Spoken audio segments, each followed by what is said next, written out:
How's it going, everyone? And welcome to another Flesh and Blood Live.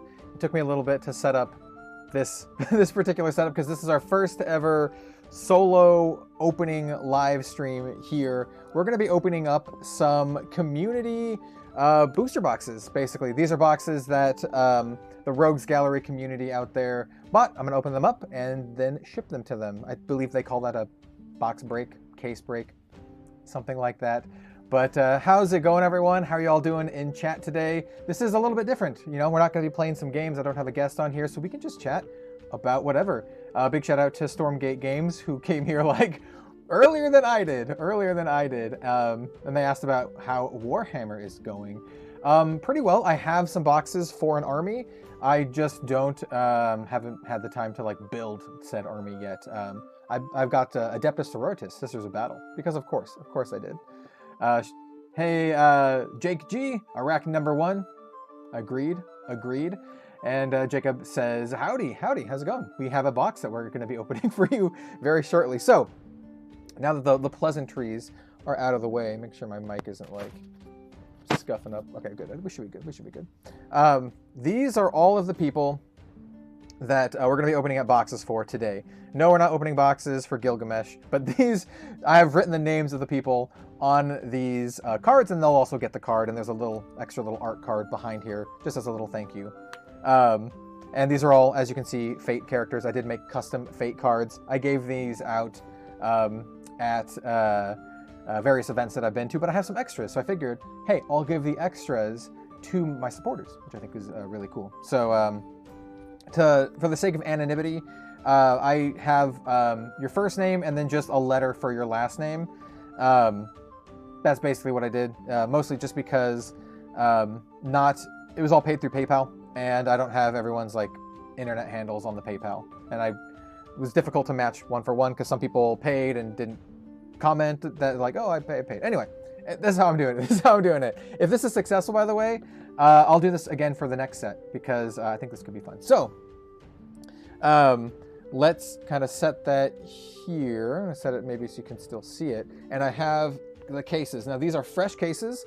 These are cases that I got from Forge and Fire Gaming. They are excellent. I've recently shouted them out, and I highly recommend check out Forge and Fire. I do have affiliate links in the description of all my videos. They also have Warhammer. We talked about Warhammer, but they're like one of the biggest Warhammer retailers in the United States. And so, anyway, yeah, so these boxes came from Forge and Fire.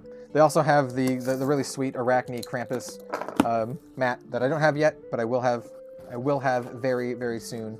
Yeah.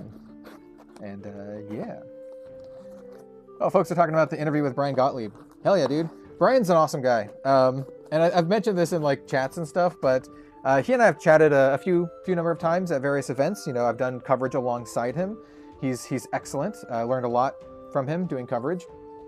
But we always end up talking about like game design. And I was like, you know what? It would just be great to just have him on the channel and talk about things that we'd like normally talk about, but a little bit more structured, you know? It was kind of like a long time coming. We have a bunch of other guests in the pipelines on Living Legends that I think y'all are going to love. Sam Yang is going to be on the podcast at some point. We're going to talk about art and designing characters for Flesh and Blood and all that kind of good stuff. It's going to be more on the artistic side of things. And we're also going to have the professor at some point. I mean, he's a good friend of mine, and he basically told me whenever. He's like whenever you want. So we'll have the professor on at some point. I know he's going to be on Flake's podcast soon, so we'll probably space it out a little bit. And then we'd also like to get James White on here. So this box, let's say this one is going to be going to Joshua B. I have this cool Okita Soji card. I'm going to keep the card with the box so I know who it goes to. So we'll just set these other cards here. And so this is going to Joshua B. Now, anyone who knows my pull rate history with Dynasty will know that I have opened up 5 cases, about 5.5 cases or so, and I have pulled 5 Black Tech Whisperers. Now, I hope to pull 2 Black Tech Whisperers today in the 2 cases that we're opening, because I would love to open up some Black Techs for the community here. Hold on, wait. There we go. Yeah, dude. We have Way of... I don't know how to pronounce the second part to your name, but Sam Yang is awesome. Once again, if you've watched my Worlds vlog, you'll know that I kind of hung out with Sam a decent amount. He's a really cool guy, and you know, I've had him on the channel here before, but having him back on the channel to talk about art is great. It's going to be a lot of fun. And he told me this time he'll be able to speak more freely than he was able to last time, so I think that's really, really exciting. All right, so Dynasty. It's actually been like a week or so since I've opened up some Dynasty. So we have 3 common cards. We have Assassination card, or Assassin card. We have a foil Assassin card, Nyx the Nimble, nice. We have a foil regular card. This is Visit the Imperial Forge. Then we have a Hornet Sting, and then a Flex Claws. So we'll kind of sort that out like this. I'll try to do this like I normally do booster box openings. This is my first like live stream box opening, so I can pretend at least like I'm doing a normal box opening here. When do we get Shuffle Up and Play Fab Edition with Prof? You DM Armada. That's an idea, isn't it? That's an idea. We have Slay the Scholars, Annihilate the Armed. Oh, not foil. Bummer. Waterglow Lanterns. Foil. Beautiful. Great Artist, Mateus. We have Precision Press and Deathly Do It. Do it. Do it. I would say for Shuffle Up and Play, I would love it to happen, and maybe next year. I don't know. We'll see. Got a Sack the Shifty, a foil Puncture, Blessing of Savagery, and a Scramble Pulse. We have 8 boxes to get through, so I should probably be quicker on the pack openings. Whoops. Probably be quicker on the pack openings. Let's see. Kodeshna. There we go. Hey, I'm really bad with names, all right? Like, both remembering names and then, like, pronouncing names. Very, very bad. We have another foil Precision Press. Or is this the first foil Precision Press? We got it. At one point, I was actually... Funnily enough, speaking of the professor and DM Armada, who were both teachers at one point or another, DM Armada still a teacher, I was actually going to go back to school to get my master's in education, and I decided, you know, not to after YouTube kind of took off for me here. We have Crouching Tiger foil. That's a pretty nice foil, actually. And then we have Shield Bash and Blessing of Steel. Riddle of Steel. I should grab some sleeves to sleeve these up in. I just realized. I have untold amounts of sleeves, but ooh, yeah, Seasoned Savior, just a regular, but we'll take it. We'll take that. We have a Madcap Charger, Blessing, and then a Blessing. So far, this box is pretty milk toast. I would describe this as milk toast. You got your milk, you got your toast, milk toast. For those who don't know what milk toast is, it's a starting class in Bloodborne. All right, we have Slay the Scholars, Cut to the Chase, beautiful foil Prognosticate, Drill Shot, and Reincarnate. Bro, where are our Majestics? They're gone. Oh, we have another teacher in chat. You'll always be welcome to the fold if you ever come back. I've heard rough things about it. I have a lot of friends who work in the profession, but it is just, it's pretty rough. Whose box is this? This is Joshua B. Joshua B. We have an Ornate Tezzin foil. Lovely card. I'm going to put that down here. And hey, Brainstorm. Brainstorm is kind of cool. That's a Wombo combo piece. Have you pulled yourself a Cold Foil Whisperers yet? I have not, but what I did is I pulled 5 non-Cold Foil, and I sold 2 of them for, I think I sold them for 90 bucks each to community members. By the way, I think I just saw Cold Foil. I sold 2 each to community members, and then I just bought one from Fab Foundry, and I earned like extra 30 bucks off of it, so I got one. I have a full, my Arachne deck is full foil now. We have, ooh, Cold Foil Dagger. This is my 4th one that I pulled. But this is actually for a Joshua B here. We have a foil Galvanic Bender. Put that down here. Ooh, and then a Heat Seeker. One of my favorite cards from the set. it's an interesting mixed bag. The goods outweigh the bads, though. Yeah, I've heard some rough things about teaching. Everything from pay to work conditions to just everything. Yeah, I was going to be, in case you're curious, I was going to be go for history, to be a high school history teacher. That's kind of the goal here. I have a degree in cinema and film from the University of Oregon, and then I have a minor in history, because history was my major before I decided to be crazy and major in something useless like film. But you know, that's the way it goes, I guess. That's the way it goes. We have Fleece the Frail, Crankshaft, crank that shaft, Flex Claws, and a Precision Press. Yeah, nice. You definitely deserve Full Bling Assassin. It's one of my favorite, if not my favorite hero. I really like Lexi still, but my Assassin deck is fully foiled, E-Strikes, Command and Conquers, everything. It's a sweet deck. I love it so much. Got a Fleece, got a Blessing, Precision, and another Blessing. All right, we can get some better spice in here. Come on, we gotta get some spice for Joshua. Joshua B. Go Ducks! Yo, dude. Yeah, University of Oregon, man.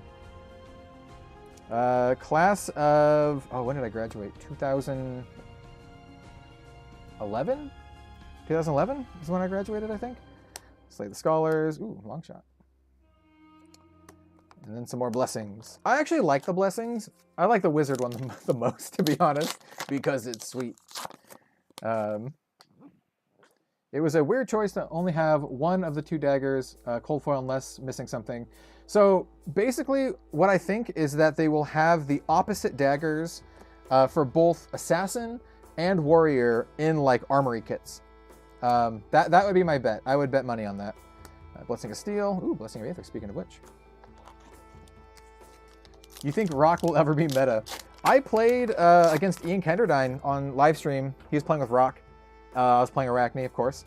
And, you know, the first game, I kind of stomped him. The second game, he rocked me for like 14. He like double intimidated or triple intimidated and then rocked me for like 14. So, I don't know. I think it might have some legs sometime. There's a foil gold token, which is really sweet. A Blessing of the Occult. I really like this art here. Blessing of Chi. Blessing of Chi. Studied ancient history and ancient religions and mythology. Yeah, I think that's interesting. Yeah, I find like that kind of stuff fascinating, actually. I studied a lot of European and Asian history. That was kind of like my focus, I guess you could say. But yeah, I basically wanted to study a lot of history that was non-US history, because I learned about, you know, a lot of US history growing up, just going to high school, regular school. So I wanted to branch out and, you know, study other things that weren't that. I love film history, and that's kind of how I got into film. Ooh, Payday, look at that. Not the blue assassin card that we want, though. Not the blue assassin card that we want, though. But I still like a good Payday. Everyone does. Blessing. Come on, we can get some spice here. Haven't seen many people pull Marvels. Dude, I've opened up 5.5 cases. I have pulled one Marvel. It was a Marvel Rock. Ooh, we have Arachne. Good old Arachne here. Blazin' Yoroi. Interesting ninja equipment. Jumpstart. Not to be confused with that other Jumpstart. We have Diabolic Ultimatum. I'll take this Jumpstart any day, man. Yeah. Gotta get a good box here. Gotta get a good box. Fleece the Frail. Annihilate the Armed. Felling Swing. Cool art. Beaten Trackers. I know a lot of brutes really like the Beaten Trackers, actually. Is Portland the FAB capital of the U.S.? I don't know. I know a lot of regions will claim, you know that. I know some East Coasters will be like, oh, New York or New Jersey or whatever. And I know Texas actually has a pretty big scene. Dia Ramada is there, as well as Brendan Patrick, I believe. And then I know also, like, you know, the Team Covenant guys in Tulsa. But, ooh, Savage Beatdown. Shout out to Ian Kenderdine. But Portland has an excellent tabletop gaming scene, just in general. Tabletop scene in Portland is so good. Flesh and Blood is a thing here. And one of my big hopes for Flesh and Blood for 2023 is to have a Pacific Northwest calling or higher. That would be so good. Calling or Pro Tour. I would love it so much. And there's, no matter what, I would make every effort possible to make it to a Pacific Northwest one. Either, you know, we could be in Washington. It doesn't have to be in Portland. It doesn't have to be here in Portland. I would love it to be in Portland. But it could also be like in Seattle. Seattle's cool. It's not that far of a drive, you know. Carpool with some friends up there. Have a good weekend, man. Seattle's a great city too. If I wasn't in Portland here, Seattle would be one of my top choices. It's probably just as expensive. Maybe a little bit more expensive. I don't know. Portland's getting pretty nuts, honestly. I technically don't live in Portland. I live a little bit outside of Portland. And where I live is actually ridiculously expensive.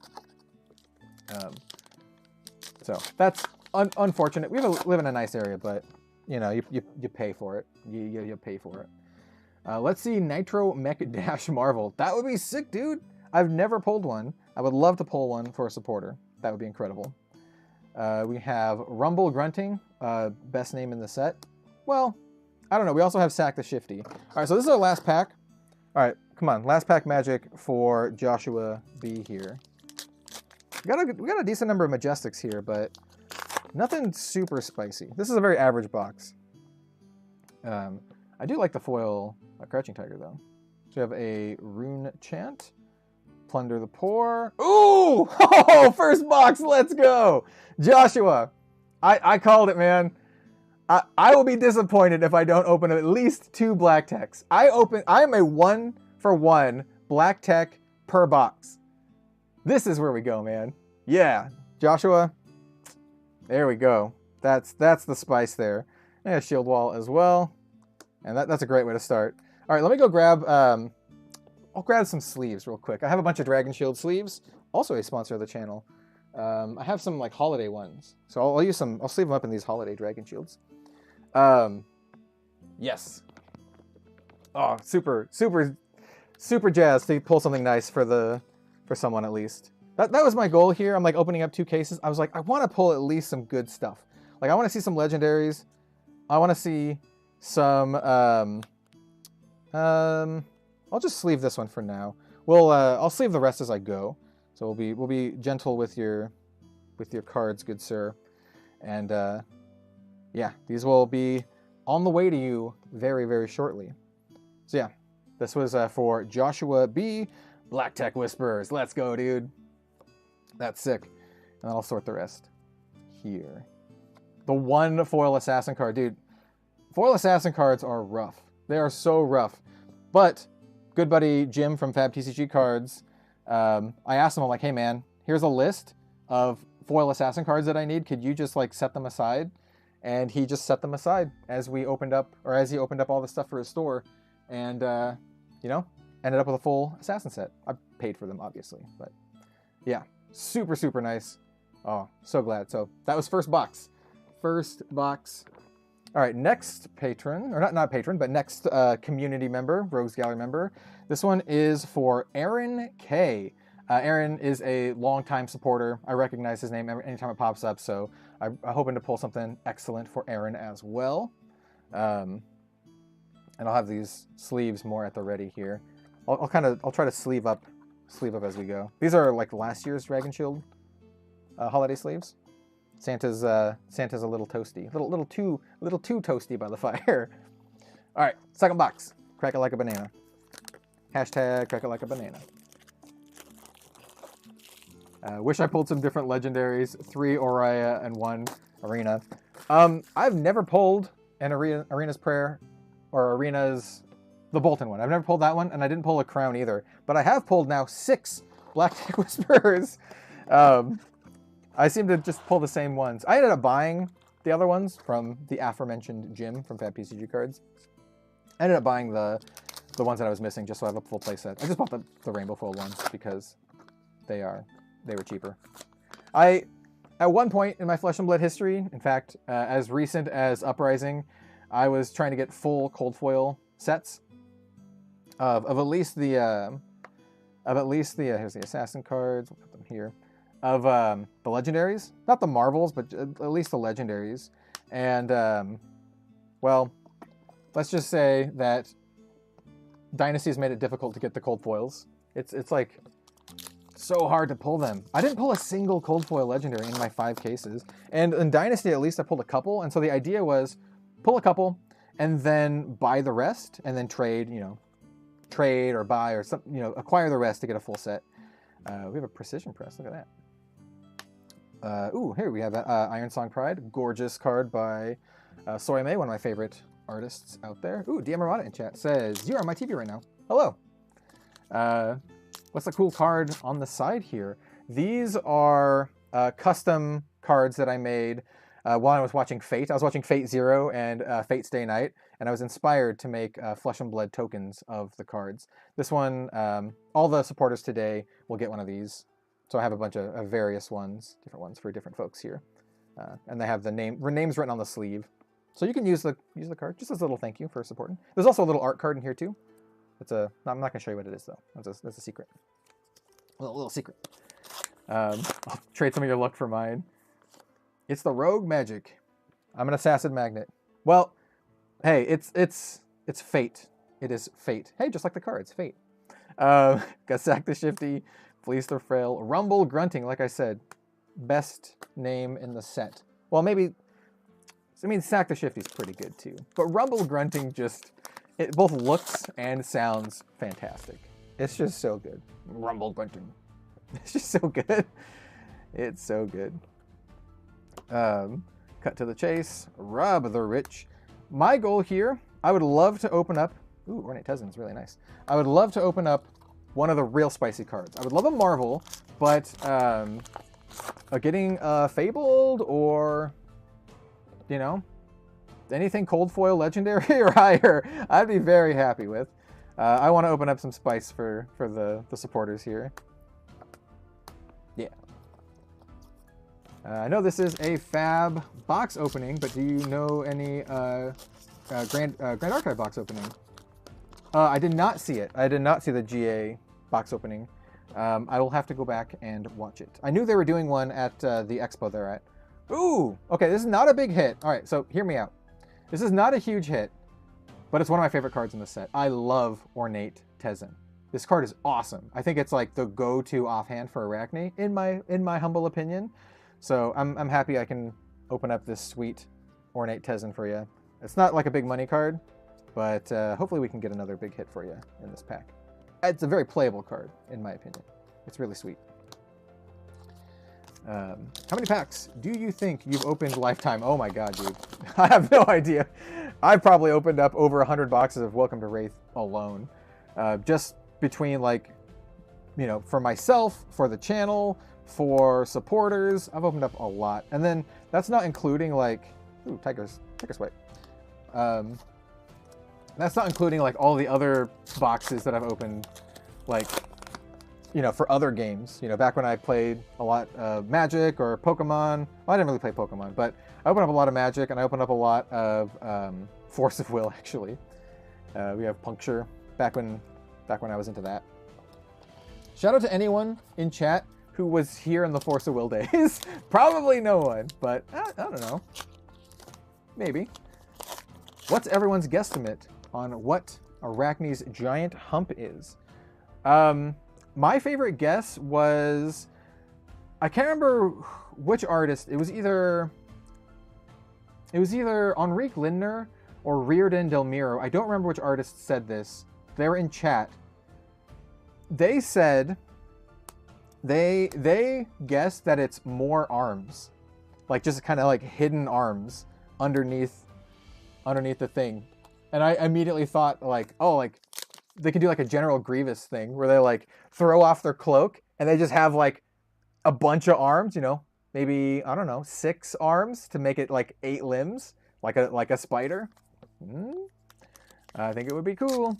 And then they have just a bunch of swords and knives and stuff. If you look at the adult Arachne artwork, by the way, they're carrying like this sheath that has like a bunch of weapons inside. It's got like a whole bunch of like knives and stuff. And I like the idea of them like opening that weapon case and then like attacking with all the weapons inside. That would be cool. if it's something exciting like that, if it's not just like a deformity or something like that, if it's something like cool or weird, I hope it's Arachne's next specialization. That would be sick. Like, yeah. Like 8-armed strike or something like that. I don't know. That would be cool. It's fun to speculate. It's fun to speculate. I mean, spider dreg. I mean, yeah. There's the dregs, but I don't know. We don't really have Arachne's face. Thanks LSS for paper.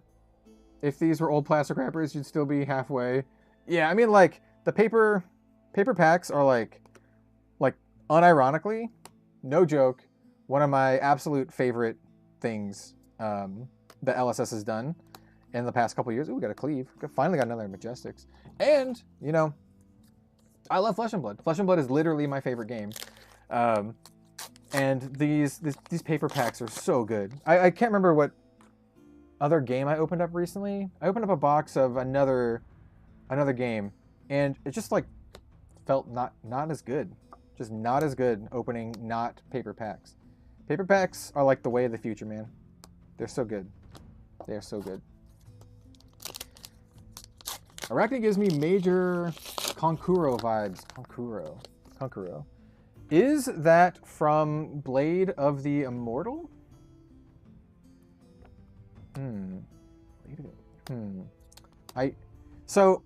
It recently got brought up in my Discord that there's a character from Blade of the Immortal that has like these weird like humps. And spoilers for Blade of the Immortal. I'm gonna give you 5 seconds to close your ears if you don't want to get spoiled on an old manga / anime series. But the character has, ooh, we got an adult Arachne. Yo, let's go. That's actually kind of hard to pull. It's not a money card, but take that. Anyway, the humps are, ooh, double majestic. They're people. There's like heads. They're like heads in Blade of the Immortal. Naruto Puppet Ninja. Oh, gotcha. See, I didn't watch a ton of Naruto. I watched a little bit of the original Naruto before it was like Shippuden. But then I just kind of like, you know. By the way, I saw a generic border here. I bet it's some sort of majestic. So let's see. Well, yes, it is. Generic item. I mean, it could be any of the items, right? Destroy each permanent. Oh, it's the horn. Yep. It's the Imperial Warhorn, which I think is very cool for my favorite Flesh and Blood format. Ultimate Pit Fight. An LSS rep said in a video unboxing of Dynasty with Sanet Worlds that he hopes other companies do paper packs soon. Well, I mean, yeah. It's just better all around. Like, the paper packs are just better in every way. Like, they're easier to open. They're, like, really satisfying, but they're also, like, better for the environment. Oh! Second legendary! Yes! Let's go, dude! Oh, that's so good. Oh, look at that. All right, who? Aaron? Aaron K? Bro, I got you. See, now we're setting up the packs to be, like, all legendaries. I can't keep the pace up. I can't keep this pace up. Look at the sleeve for that. Ooh, Spectre Praro. Sprouler's pretty. All right, man. I got you. It's not like a huge heavy hitter, but it's still legendary. Still a legendary. We will take that. We'll take that any day. I just bought 3 booster boxes of Dynasty and the other 20 packs on top of it at my local hobby shop. Hey, it's great to support your local hobby store, especially if they are cool and you know, are worthy of your support. Some of them are not cool in my experience, but some of them are fantastic, awesome places. You know, pillars, cornerstones of the tabletop gaming industry. And your local community, of course. That is a great card for Bolton. Yeah, that's sick. I've only really played Bolton very minimally, most recently in that UPF game where I tried to play Library Bolton, and it, you know, you should go watch it to see the effects, but didn't perform. Oh, dude, foil Heatseeker. I actually need to buy 2 of these, like 2 foil ones for my Lexi deck. This is sweet. I don't think it's worth much, but I think this is like the best Ranger card for Lexi out of the set, for sure. For sure. Because it's like, at least for Blitz, right? Because it, like Blitz, you have a lot of on-hit effects. You know, you have the one that like halves their next attack. You have, other ones that make it so like their hero, sleep dart, that kind of stuff. But what I like about Heatseeker is it has a good on-hit effect that it doesn't care what your opponent's doing. You still get value out of it, which is sometimes not always the case for the other on-hit effect arrows. Yo, a second, dude! This is a second foil Ranger Majestic immobilizing shot. This is a sweet box, man. And another Majestic in the same pack. Cryptic Crossing. We got $5 from Jay, says, sorry I'm late. Anything sick yet? Yes. Yes, we have pulled 2 legendaries in 2 boxes. We pulled a Spirit in the second box, and in the first box that went to Rogues Gallery member Joshua B, they got a Black Tech Whispers. So I am now 6 for 6 case openings, Black Tech Whispers. I have not yet opened up a case that did not have a Black Tech Whispers in it. Knock on wood though, right? For the next case, because we got one more case after this. I'm gonna put the foils in sleeves here. All right, we still have a few more packs. This is a good box. Like both boxes have been like good boxes, man. It's I'm in my element here. Like as you can see, the background, not in my background, but the background in the stream. We're in the pits. We're in the pits today, and we're pulling the pits luck here. It's a really pretty card. Runic Reaping. Lore buffs. Lore buffs. What are these? What are the characters on Runic Reaping? They look like tieflings, if you know D&D stuff. Kale. Dead Summer Art. What are these? Steven. Dear Ramada, what are these? I don't know. I don't remember them in the lore. I've read a lot of the lore, like including the lore book that Robbie Wen so generously sent to me, but like I don't remember like these tiefling characters. I mean, they could be like demons from like the Shadow world, but they look more not as evil. I don't know how to put it. Spite is bite. Got a good old Crank That Shaft. Beautiful Tearing Shuko and Tranquil Passing. Have I told y'all about Tearing Shuko? I think Tiger Stripe Shuko and Tearing Shuko might have gotten their names swapped at one point, because this card cares about tiger cards, Crouching Tigers, whereas the other card, that one that has tiger in its name, Tiger Stripe Shuko, cares about like just dealing damage or whatever. Like it feels like the names were like mixed up at some point. Their local game store start supporting FAB No More Armory. That's a bummer, man. Yeah, that's a bummer. Hopefully they can pick it back up again as the game, gains popularity. Because I can tell you, at least from my side of things, the channel Red Zone Rogue is doing like the best it's ever done, like ever, like even more so when Flesh and Blood first started booming. So the game is growing for sure. So hopefully more LGSs will pick it back up. I don't know. We'll see. Especially with Magic kind of like tanking a little bit. Maybe LGSs will be more likely to do Flesh and Blood stuff. Annihilate the Armed. Annihilate the Armed foil. That's pretty nice, actually. We have Blessing of Steel. Riddle of Steel. Conan. What is the Riddle of Steel? Spectral Possession, or also, as I like to call it, Spirited Away. This is a really good box. Like, really good. Not, like, amazing, but we got a Legendary, and we got 2 foil Ranger cards. So, hey, if Azalea Cult, if you like the Ranger cards, there you go. So, sweet. Yeah, I'll get this up. We got a bunch of Majestics, too. Holy crap. How many? We got 3, 6, 7, 8. This is a 10 Majestic box, plus a Legendary, and a cold foil on top of that. Pretty good. You got a great channel. I appreciate that. I try. I try. Yeah. That's what I did in Master Duel. I feel like it would work for FAB as well. Yeah, dude. Anyway, let me get this all set up, set to the side, and we will get to the next supporter box. Thank you so much for the support, Aaron. Like I said, Aaron K. I'm not saying the last names just for anonymity's sake, but Aaron K is a longtime supporter, and so I'm glad I can pull you a Legendary, man. Very much appreciate the support. So it means a lot. YouTube, it's not easy to make YouTube a full-time thing, so Any and all support is very appreciated. Even those watching, just liking the video, subscribing is really awesome. All right, so before I open this box, let's see who the next person is. This one is Apollo Justice. So the reason I chose Apollo Justice, this is their handle, is because 2 of the supporters today have literally the same first name and same last initial and sub-initial. So it was like the same. I won't say who it is here out of the other supporters here, but we had 2 that were exactly the same. So I'm like, I need to differentiate these somehow. And on the PayPal thing, it said Apollo Justice. So I was like, okay, I'll use this one. So Apollo Justice. Hopefully we pull some more fire. This case has been quite good, quite good.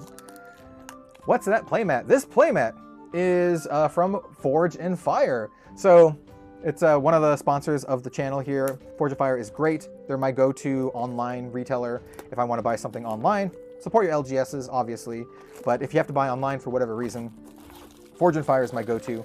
It's the store that I bought from before I partnered with them. So it's just kind of one of those things like Dragon Shield. It's like when they reached out to me, they're like, "Oh, want to partner with us?" And I'm like, "Yes, I already like your stuff, so of course, easy win." So anyway, Forge and Fire, they commission Flesh and Blood artists just like I do to make art, and so this was done by Federico Musetti, and it was the holiday playmat for last year, but I think it's still available this year. I do have affiliate links in the description to Forge and Fire, so if you want to get this mat or the new Arachne Krampus one, go for it. They have it available. Pretty good prices too, like 20 bucks or something for the mats, 25 bucks, something like that. You get some free mats if you buy cases, so yeah. What? What? Okay. All right, so I want to savor the moment here a little bit. So who's this for? This is for Apollo Justice. All right, dude. The first box had Black Tech Whispers. Second box, the Bolton Legendary. This one is a Marvel. I don't know what Marvel it is, but I saw the border. So we got Legendary Marvel. Let's just tear the Band-Aid off. Yo, Sandscour, let's go, dude. Let's go. I hope you like Ranger. Apollo Justice, I hope you like Ranger. This card is sick. It's actually pretty good. It's actually a pretty good card.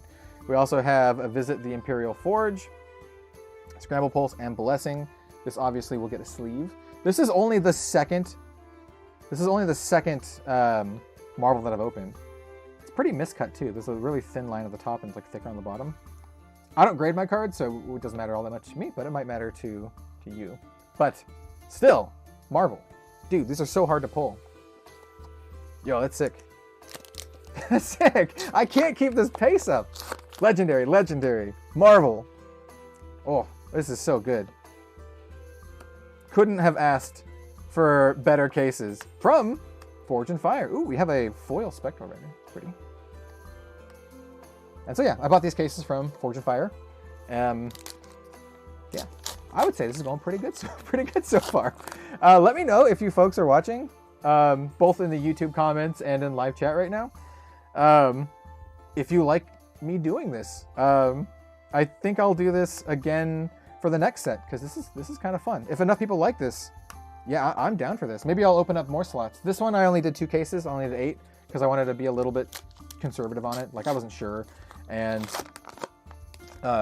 it's mostly just like a fun thing. I'm not like making a ton of money off of this, so yeah, it's just a fun thing. And you know, if I can open up awesome cards for the community, then I think it's a lot of fun, and I get to share that with everyone too. You get to see everyone's awesome pulls.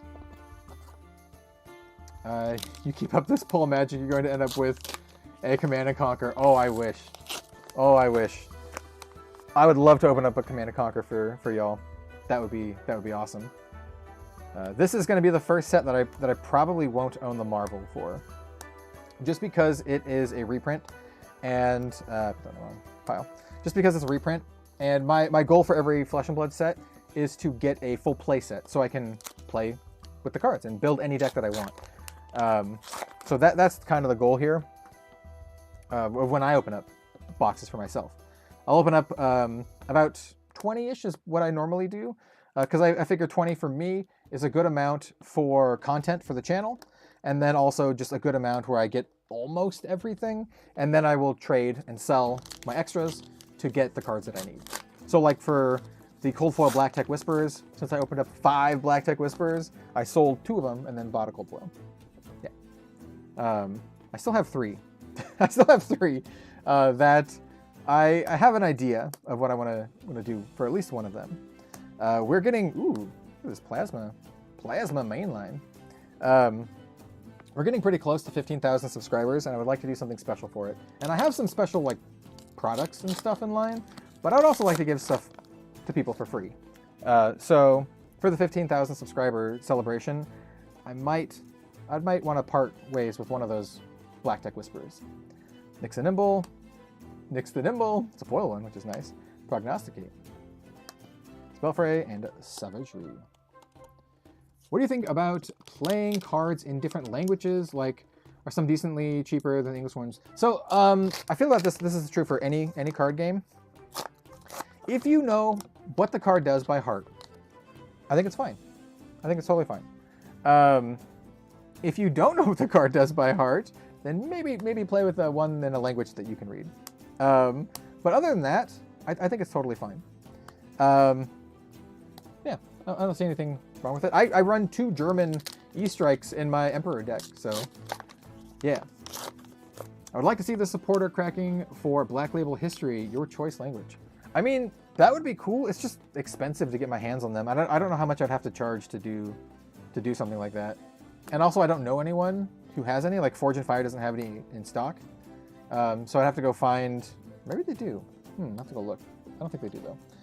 I'll have to find someone who has Foreign Black Border, a history pack. I would want to do probably German or French. German for my own personal heritage.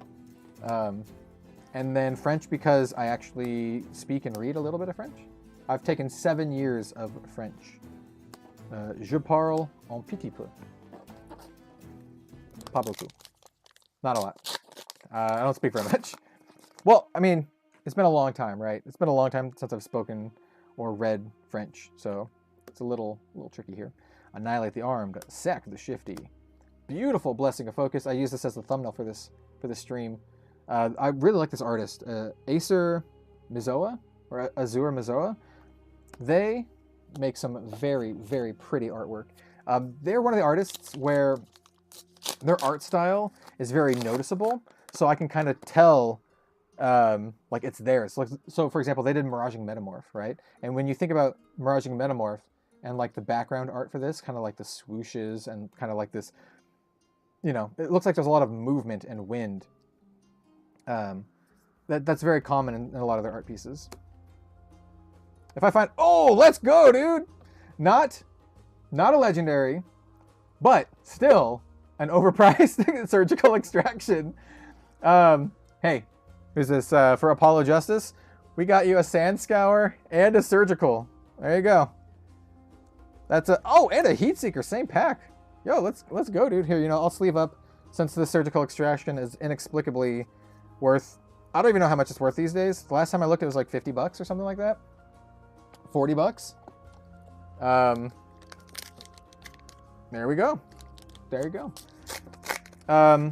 Personally, for me, I don't know if there's any truth to surgical being more difficult to pull than the other non-regicide ones. So like in my 5 cases, I pulled about the same number of Eradicate as I did surgicals.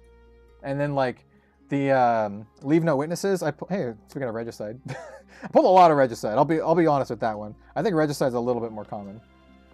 But the other ones, like Leave No Witnesses and Eradicate, personally, anecdotally, I pulled about the same. I pulled like one foil surgical and one normal surgical, and I pulled like 2 Eradicates. And maybe like a foil one, so like maybe one more. I don't know. Open all the good stuffs. We have opened up the good stuffs. We've opened up a Sand Scour, surgical, and 2 legendaries in 3 boxes. So, pretty good. Pretty good. Oh, let's go, dude! Foil Eradicate. Yo! Yes. Oh, these boxes are so good. And a foil Crouching Tiger. Hey, I know this card is cheap, but I think it's cool. And if I was playing Crouching Tiger, I would want to get a buttload of these things. So I'm going to put that down here in the good pile. We'll sleeve it up, even though it's like a $1 card or whatever. But foil Eradicate, not a $1 card. This is like what, 10 bucks? 11 bucks? I don't know. I don't keep up with the market, other than the fact that I just bought a bunch of foil assassin cards to fill up my collection. So yeah, that's a good one. That's a good one. So this is a great box. This is a box for fans of my channel and fans of Go Again Gaming, because we got the bow and we got my spoiler card here. And hey, we got DM Armada spoiler card here, or at least one of them. You know what has been harder for me to pull than Surgical Extraction? Mask of Perdition. No one talks about Mask of Perdition, but I pulled literally, I pulled two, I guess. I pulled one cold foil and one regular Mask of Perdition. So I don't see Mask of Perdition being 50 bucks. And Mask of Perdition is like kind of like a windmill slam in Arachne, like 100%. I mean, you could probably use a crown or something if you need to, but I really like the mask. I think you get a lot of value out of it, out of the block, and then, you know, getting the extra banish is nice, but just that extra block recurring is pretty spicy. Though I guess you do need to recur it like twice to have the same amount of value as a skull cap. Slay the Scarlers, fleece the frail. We have a rainbow foil Hornet Sting. I do not like this card very much for Ranger. Maybe someday, but it's like, I don't know. It's kind of like Mark of Lightning, right? So it just does like extra damage. I don't know. What do you guys think about Hornet Sting? I'd rather use the Bullseye Bracers, right? You get extra arrow, get a +1, like extra arrow in your arsenal, +1. Yeah. I guess it's just the randomness of boxes. Yeah, I mean that's what it is, right? It's all just random. Rob the Rich. Ooh, foil Spectral Procession. Foil Spirited Away. Oh, come on, we can get the. There's the shine. The shine. There we go. Had to get it. Ooh, Skullcrack. That's a sweet pack, dude. Sweet pack. I love packs like this because I imagine. This is kind of weird, I guess. I imagine newcomers or people who don't buy boxes, who just buy like a pack, opening up just a single pack, and they open up a pack that's like double majestic or, you know, legendary plus another cool card. And I'm like, if I was a kid, like back in the day when I was a kid opening up, you know, packs of 5th edition Magic or something like that, if I opened up something sick like that, oh, that'd have been so nice. But I mean, you know, there was never any cards back then that were worth, from like 5th edition on. You know, obviously there's like Alpha, Beta, also Brainstorm. I never opened up any packs as a kid that contained cards that were worth like 300 bucks. Like imagine like you're brand new to Flesh and Blood, you don't have a lot of money, and you buy a random pack of Welcome to Wraith and you get like a heart or you get like a tunic. Oh, that's got to be awesome. And then you can immediately like sell it back to the store for like, you know, 200 bucks. And then like foil sap, by the way, it's really pretty. And then just buy more, and you have like, oh, this one stroke of luck either netted you 300 bucks that you could use in real life for other things, or you can, you know, jumpstart your collection, which is very cool. It's one thing that I've always really loved about Flesh and Blood. Get the Mechanologist Mech L. Which one? Not sure. You pull more of those contracts in the last few minutes than I did in 3 cases. Shred, Nyx, Felling Swing. Cool. I really like the dynamicness of that art. Got double L pack, Cold Foil Emperor, and Rainbow Foil Illusionist card. Yeah. You can. I've opened up Soraya, but it was in a weird slot. It was in a slot that was normally common. Like it was in the. So we have like a foil here. It was in this slot right here. Well, not common, I mean rare. It was in this slot, which is weird. All right, last pack. This is only our 3rd box. Oof, we should probably hurry up. This box is like also really good. Also really good. So very, very happy to to be able to open up a sick box for Apollo Justice here. All right, Blessing and Reincarnate. Yeah, the very good box.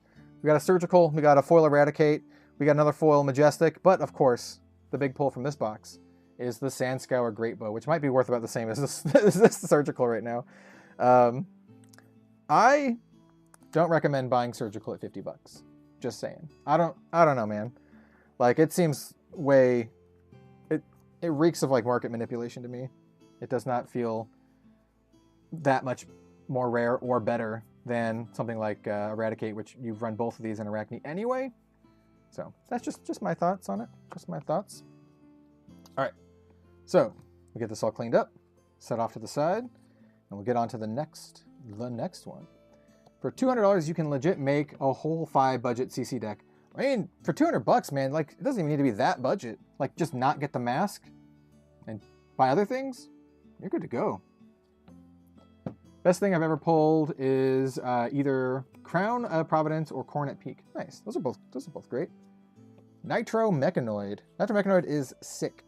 I would love to pull a Marvel Nitro Mechanoid for everyone here. Or not for everyone here, specifically for the next person, which is right here. I just put their last name because that's what it was on there. That's what they're all over. So this was, or I'm not sure if it's their last name. It's their company. Nightling. We got you. Last box in the first case, which has been a fire case. Absolutely fire case.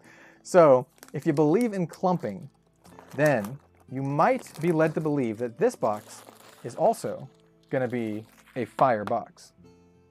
And I hope it is. I hope it is. I pulled Invoke Soraya Cold Foil. Hell yeah, dude. I've only pulled the Rainbow. I mean, I've never pulled a Cold Foil Legendary from this set. I think that's like the hardest thing for me to pull this set, other than like the Fabled and, you know, Marvels, I guess. It's just way more difficult to pull Cold Foil Legendaries here. My best pull is Cold Foil Crown of Providence. Cold Foil Crown of Providence is sick. Very, very nice pull. We have a Fleece, Sack, Shield Wall, Blessing. Ooh, Tezzin. Like the Tezzin. Vestige of Soul from 2 packs of Monarch. That's pretty good. My luckiest pull ever is like my second Flesh and Blood booster box opening. And the biggest regret for it is I didn't record it. So this is when no one knew about the game. Arcane Rising wasn't even out yet. And LSS had just sent me a little care package, right, to check out the game. So they sent me a box of Welcome to Wraith. It's Alpha, because it was the only version available. Box of Welcome to Wraith, 2 playmats, and all of the starter decks, right? And in that first box, I opened up a Rainbow Foil Enlightened Strike in the first box ever. And like, that video is on this channel. It's old, but I did. And you can see it. The second box I ever got was, and this is the luckiest one, is I bought a random box off of eBay because no one really stocked Flesh and Blood. The game just came out. No one really knew about it. But I wanted to buy more because I really love the game, and I was like, I want to get more. So I bought a random box off of eBay for like, I don't know, man, like $70 or something. It's Alpha WTR, right? And in the box, I opened up a Cold Foil Tunic. So my Cold Foil Tunic that I have is from my second box of Flesh and Blood ever opened. From a random box, random single loose box that I bought off of eBay. And when I opened it, I was so stoked because it was like, obviously like the big chase card, right? Everyone wanted the Tunic. And it was worth like $300. And I texted my partner Robin, and I was like, I opened up a $300 card. Like, oh, it's so sweet. That's like, that was the most expensive card I'd opened at the time. And I think it's, you know, given value over time, still the most expensive card I've ever opened. Because Cold Foil Tunic's worth a few $1,000 at least still, right? I don't know what it is, like 4K, 5K, I don't know, something like that. Love it. This is gonna make me want to open up another Dynasty box. That's the effect, man. Just gonna want to make the, ooh, foil Looming Doom. Not the extended art. That's another thing. I don't think I've opened up a single extended art either. We'll get a sleeve for this.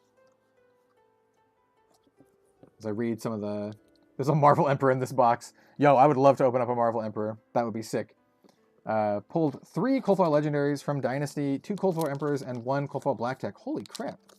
That is a great number. I mean, I pulled 6 Black Tech in 6 cases, but I haven't pulled any Cold Foils. Well, a lot of Cold Foils. Never no Cold Foil Legendaries. Annihilate the Armed. Ooh, baby. Rainbow Foil, Leave No Witnesses. Yo, this case has some really good assassin stuff. Like, if this was the only case that, if this was my case, and it was the only, another Looming Doom, and the only case that I got, I'd be pretty happy with Black Tech Whisperers. We have a Rainbow Foil Eradicate, Rainbow Foil, Leave No Witnesses. We have a Surgical Extraction. It's a good assassin case. Only cracked 1 box of Dynasty and got Black Text. Yo, let's go. It must be the RZR Patreon magic. I hope so. Hey, it's like the most expensive legendary in the set too, so good stuff there.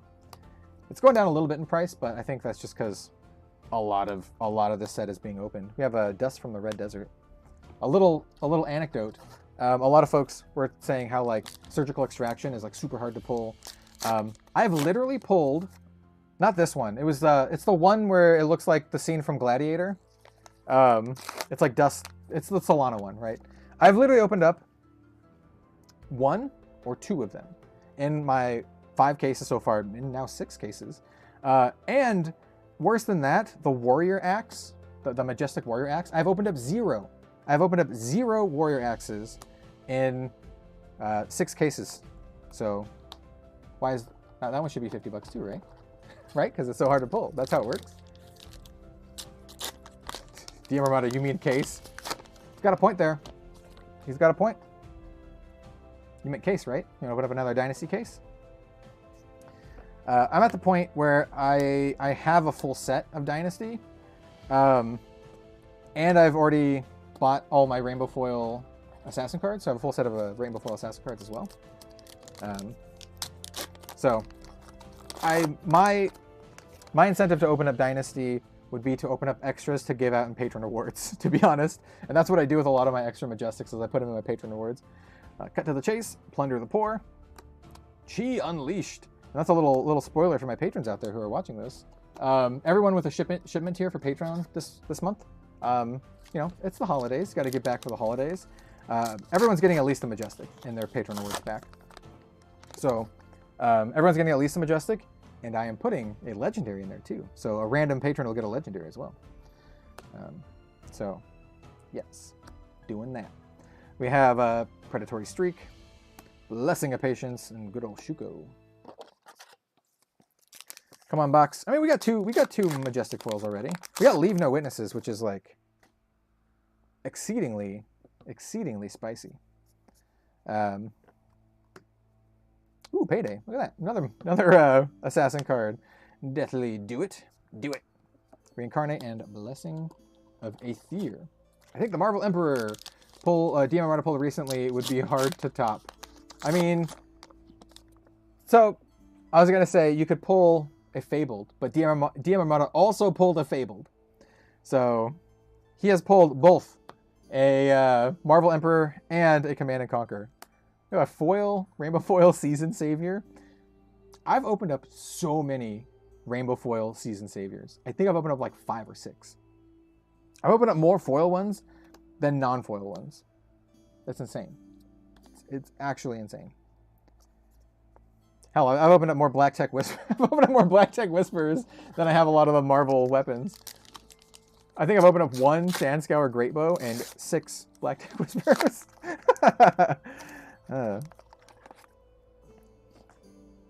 Yeah. Payday seems to be an easy pull. Payday seems to be, like, for me, like, average-ish. It seems to be, like, about the same. Ooh, BIOS update. It's a cool card. I think this card's actually, like, legit. That's a good one. Ooh, and an Immobilizing Shot. Double Majestic pack. Immobilizing Shot's is a pretty cool one, too. It's not, like, a, expensive card, but I think it's not bad. I think it's not bad. And if aim counter Ranger becomes a thing, I think stuff like a Immobilizing Shot is, really good. It's basically like a Red Ranger, right? if it has an aim counter. You are good at the live opens. I appreciate it. Thank you. It's comes from years and years of just talking to myself as I do videos. We have Annihilate the Armed. We have a Spectral Prowler, Blessing, and Drill Shot. All right, so who am I? Oh, Neatling? I mean, like, I've opened up 4 Rainbow Foil Majestics so far. So, like, this is an above average box, but it can't really compete with the other 3 that we've opened yet. Let's see. Let's see. We got a little Sap, Flex Claws, and a Blessing. Good old Blessing. The saddest part about Payday is that, like, I like the card, but I don't think it's that good. But I also, at the same time, recently updated my Arachne deck, and I put Payday in the Arachne deck. We got Flex Claws, because I just needed another blue. I just needed another blue. I found that I wanted more blues, because I wanted to run more high attack cards. So I wanted to put Command and Conquers and Fiendal's Fighting Spirit in my deck, because I found that, like, certain turns I would just, like, be really nice just to be able to punch for, like, 7 or 8, right? Or 6 or 7, I should say. And so I wanted more blues, and so I ended up putting Paydays in, even though I don't know if I will play them. Ooh, Tiger Swipe. Tiger Swipe Jutsu! Shout out to Joshua, who was in chat earlier, who mentioned Naruto, or Naruto. I don't know how you want to pronounce it. I think they pronounce it Naruto in the show, right? But then again, it's like, the translation. Ooh, we got, ooh! Ooh, okay. I think, is this a cold foil? Oh, okay. So we got a cold foil behind this Sack the Shifty. It's got the generic border, so it's probably just one of the items, right? The Imperial items. Still a cold foil. The only one I have not opened cold foil is the Abacus. So let's see if this is the Abacus. Yeah, so we have Majestic. It's definitely cold foil item. Destroy. So this is the horn. This is the horn. Yo, let's go, dude. Look at that. Hold on. Cold foil horn. Yo, this is such a good case. And a bias update. I think this is the best case I've opened of Dynasty. I've opened up 2 legendaries, a Marvel. We opened up the Bow. We have cold foil Majestic, which is, like, it's not a huge money card, but this card's awesome for UPF, right? If and when, specifically when, UPF takes off, I think cards like Imperial Warhorn are going to be, like, the sauce, man. Like, it's like Commander. Like there's a bunch of cards in, like, no one played because they were, like, jank garbage. And then once Commander became a thing, they became, oh my god, dude, another Leave No Witnesses. This box is spice, man. They went up. So here we go, Leave No Witnesses. Skyfire Lanterns. This box is good. This box is really good. Not just saying that because it's a supporter box opening. I'm just really glad that I'm able to open up, like, these sick boxes for everyone. It's good against Icelander also. It's good to be good against the Icelander right now, right? Icelander just won Worlds, so it's definitely a class and hero that people are going to be looking at going into the next competitive season. Like, either you're going to be playing as Icelander, which is tough, or you can be playing against Icelander, but no matter what, there's going to be some amount of Icelander, I think, in the meta, though. I don't know. I don't know how Dynasty shakes it up. I mean, we'll see. We shall see. Blessing of Savagery. I haven't been paying a ton of attention to competitive meta because I haven't done coverage in a little while. And in my own time, I tend to play more social formats, I would say, like UPF. But there's a chance that I make it back into the coverage booth next year, and if I do, then I will have to be keen on the competitive meta. We have the Spider's Bite. This is the last pack, by the way. Annihilate the Armed, Madcap Muscle, Tranquil Passing, and a Blessing of Ki. So yeah, that was for Neatling. You know what? We didn't open up a Legendary, and we didn't open up a Marvel, but we did open up a cold foil freaking Marvel Imperial Warhorn. So, and we got a foil Leave No Witnesses, and another Leave No Witnesses. Well, we got like 4 rainbow foil Majestics. So, That's pretty good. That's pretty good. And then the other Majestics we got are like not bad. Well, Bias Update and Leave No Witnesses in particular are good. I put them in the good category. All right, so that is the end of case 1. We still have one more case to go through. Case 1 was like sick. For those of you watching, what would you rate case 1 out of 10? Like what's the rating out of 10? It's got to be like an 8, right? Like we got maybe even a 9. So for the big pulls, we got Cold Foil Imperial Warhorn, we got Black Tech Whisperers, we got the other legendary, we got the Marvel Bow. Like I've opened up cases that had like none of that, like a bunch of Rainbow Foil Majestics. 12. I mean, it does go to 11. So why not go to 12? Here we have our second case. Gem, fabtcg.com, and Dynasty. Let's do it. Like I said, I'm just really stoked that I'm opening like good cards for people. All right. This is how I like to do these, by the way. Just bring it back and give it a little flip. Pull it up. There you go. I've been using the case boxes to put the packs in, but it's overflowing. Lots of packs. Lots of overflowing packs. All right. So who will this box go to? Let's say I'll pull this one. Bradley M. So this is going to Bradley M with a cool Skathach. Or Skathach? I don't know. Skathach? Little card here. All right. Bradley. We got a Black Tech in the first box of the last case. I would love to open up another Black Tech here. We got another 8, McNea.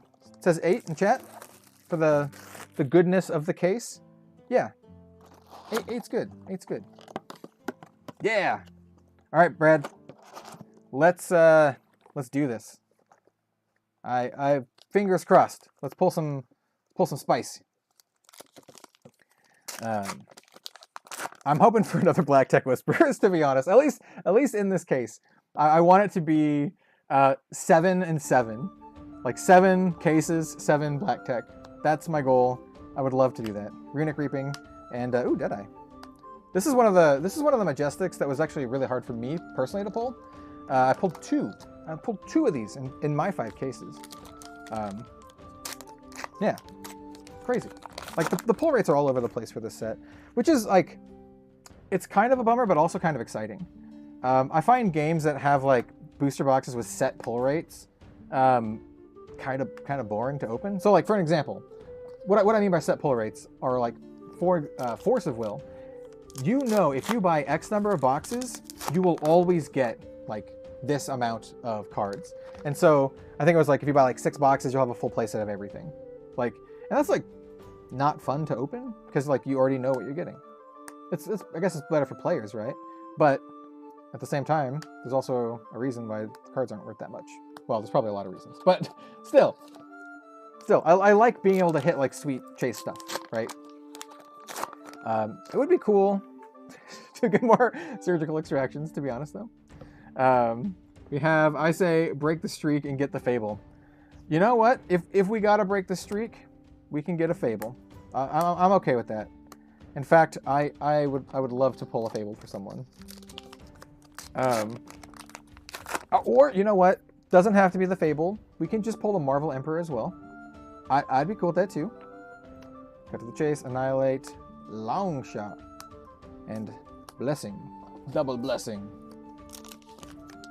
Got my 3rd Black Tech. I'd be good with this. Yeah. Like Black Tech. It's like the fact that I've opened up so many is good because they're very good like trade cards because they're worth so much, right?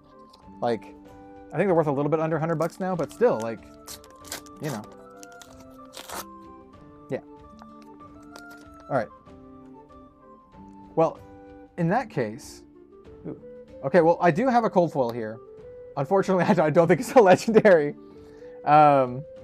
Let's try to guess what it is. All right, so cold foil. That's a rare. Okay, I know what it is. It's the shield. You got the shield. I saw a little 2 on the bottom corner. Yep, it's the shield. We have a steel braid buckler. But ooh, and a savage beatdown. That's a cool pack. So we do know we opened up a legendary and a cold foil in the same box in the last case, so we can still get a legendary here. We're not down and out. We are not down and out. I've not seen anyone open CNC on camera yet, and Diarmada is the only I've seen open the Marvel Emperor. Yeah, I would love to open up one of those, but I'm sure there's someone out there who's opened up like 200 boxes or something that you could probably see him open one up. Yeah, he knew within 1/2 centimeter of the card. Yep. It's you know, it takes a unique talent. Oh, you've got a foil regicide, but it's not like the extended regicide. Hey, you know, it's still a foil regicide. So if you're playing assassin and you don't already have one of these for your deck, there you go. There you go. Personally, I would have liked any other one for you. Well, except for maybe Payday. I don't know. I think Regicide's more playable than Payday. Well, Payday's fine. I don't know. They're close. Well, no, Regicide's cooler. I don't know. I don't know. I'm waffling. Hey, I really like Assassin. All right, I really like it. So it's hard to choose. Tranquil Passing, beautiful artwork. Savagery and Scramble Pulse. It's a very average box so far, including the Regicide, guaranteed Regicide per case. But we only opened up one last case. We only opened up one. Let's see. We have a Spoderboat. We have Annihilate the Armed, Puncture, Reincarnate. Ooh, another BIOS update. I've opened up so many BIOS updates. They're really good though. They're really good. I like foils. Plus, you can sell them for good money to get the foils you want. That is true. That's exactly what I did with my Black Tex. Yeah, I mean, like, that's one of the best parts about, like, well, one of the only really good parts about opening up a bunch of boxes. We have a Surgent Aethertide, which is an interesting card. Is that if you open up a lot of boxes, you can very, very much at least trade for the cards that you do need. Which is why, like, you know, I would typically open up like 20 cases because it's good for content, but also like it'll get me enough usually to be able to trade for what I don't open. Yeah, and so that's part of my content budget. Also, just getting every card makes it so I can build decks and make deck types of whatever I want. So if I ever want to make like you know, Rock Brute deck, I can do that. And yes, I do want to make a Rock Brute deck. We have Sack the Shifty. Ooh, Rainbow Foil Spider's Bite. It's pretty cool. I don't think that's worth much, but they're not easy to pull. I'll tell you that. That Foil Blessing is beautiful though. My friend dropped down a lot of money on 3 Fabled CNCs. Oh, I bet. It was like, what, 1,500 bucks? And about lost my jaw when it dropped. How do you people afford these cards when I can barely afford the box? Hey, I understand that as well. Part of it for me personally comes from it being my job, right? So like, I take it into account for like business expenses, right? So like, it's not all just like personal. I mean, some of it is personal stuff, but it's all like taken into like business expenses and that kind of stuff. Yeah, so that's how I can afford it. Before I did this full time, it was difficult, and I didn't really buy all that much. But I did still buy some, and what I would do is, I think I talked about this in a really old video, what I would do is I would put money into savings. So every single time I got a paycheck, I would try to put 100 bucks into savings, right? And then that savings would be used for my hobbies, which is mostly cards. And so that's how I'd be able to afford cards whenever a new set came out. For Magic, that's impossible to do. That's impossible. The sets come out so much, you can't do that. But for Flesh and Blood, where the sets come out once every 4 months, you know, you put 100 bucks every month, or even like if you get paid like twice a month or whatever, that's like 800 bucks. A lot of folks can't do that, but maybe you put like 50 bucks in or something like that. Just setting some money aside to save is a way to, you know, if you can do it, you know, if you can do it, is a good way to be able to afford it. Not like $1,500 worth of CNCs, but like a couple boxes, right? Yeah. I think that's like what I, you know, could afford as like just buying for fun. Never yield. Do you play standard or commander? So long story short, I started Magic in 1995 with 5th edition or 4th edition. And I used to play in the Super Series. I, played, competitive Magic. I really liked Reanimator in Legacy. I don't play Magic anymore. It's been a while. The only Magic I ever play is when the professor invites me over for game night and we play Commander. That's it. That's the only Magic I play anymore. I have like 11 Commander decks, and they're nice decks because I've been playing for so long. I have a lot of old, really nice cards. I'm one of the people I've never sold my collection like a lot of other Magic players have. But I don't really play a lot of Magic. It's basically like a not at all for me, other than like I have some Commander decks, but they're only strictly to play with like friends at like game night, like once a month. Ooh, Leave No Witnesses. Hey, at least we got another decent-ish card. This box has been a little rough compared to the last ones. The last boxes were like straight fire, and this one's like average. Like this is like the most average possible. We got one Rainbow Foil Majestic and one rare Cold Foil. So unless we got some spice in the last couple packs, this is what you call the painfully average. Annihilate, Silver, Annihilate the Silver. Reinforce, Blessing, and Blessing.